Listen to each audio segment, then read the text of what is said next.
आपण आलो शेतात. वाजलेले 4:30. अजून पण ऊन भरपूर आहे. कणसं ज्वारीची खुडून झाली ती अशी टाकली तिथं वाळायला. आता अजून वरती चालू वाटतं. सगळं जाऊयात. त्यांना आणले स्प्राईट वगैरे, पाणी बॉटल वगैरे सगळं असं आहे सगळं. कामगार संघटना काम करत करत गप्पा आणतात. कटर आलं पहिल्या असं हाताने मोडत होते.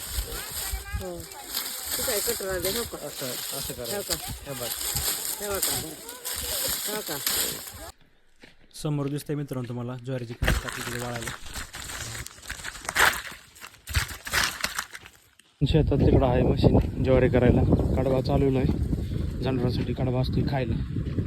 इथं आपली ज्वारीच्या झाडापासून कशी ज्वारी तयार होती बघा. ही कणसं त्यात टाकायची, तिथून खालून भरडून इकडं डायरेक्ट ती ज्वारी येते. इथली प्रोसेस तर तुम्हाला माहिती आहे. परत गिरणीत घेऊन जायचं आणि त्याच्याचं पीठ वगैरे इथे येते.